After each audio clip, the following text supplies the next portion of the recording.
जय जोहार संगारी हो। हमारे यूट्यूब चैनल लकी स्टूडियो सलोनी ला जल्दी से सब्सक्राइब करो और हमारे वीडियो ला लाइक करो, कमेंट करो और शेयर करो। और हाँ, बेल आइकन ला जरूर दबाओ ताकि हमार नवा अवैया वीडियो आप मन ला सबले पहली मिले।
कथाती ठिठोली कस कोयली के बोली कथाती ठिठोली कस तोरे रेंगना का जब मोला भाई हो मोरे मनवा सही समाय तोरे रेंगना का जब मोला भाई हो मोरे मनवा सही समाय।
पुन्नी के चंदा लजे के बदरिया कहाँ लुका के मोरी संगी जमुरिया पुन्नी के चंदा लजे के बदरिया कहाँ लुका के मोरी संगी जमुरिया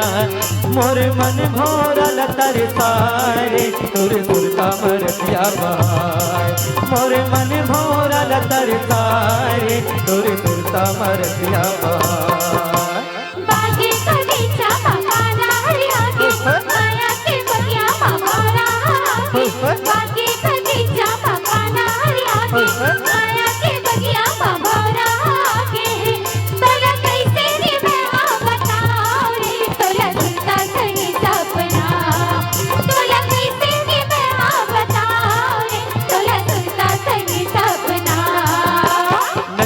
कचार गोरी कर ले करार वो संगे बजा होती गुरुर बाजार हो हाँ नदिया कचार गोरी कर ले करार वो संगे बजा होती गुरुर बाजार तोर हो पर ले दे हूँ 9 लखिया हार वो चलना हो जाते जल्दी तैयार तोर पर ले दे हूँ 9 लखिया हार वो चलना हो जाते जल्दी तैयार और भले दे बिना लखिया हार चलना हो जाते जल्दी तैयार और भले दे बिना लखिया हार चलना हो जाते जल्दी तैयार और भले दे बिना लखिया हार चलना हो जाते जल्दी तैयार और भले दे बिना लखिया हार चलना हो जाते जल्दी तैयार और भले दे बिना लखिया हार चलना हो जाते जल्दी तैयार और भले दे बिना लखिया हार चलना हो जाते जल्दी तैयार और भले दे बिना लखिया हार चलना हो जाते जल्दी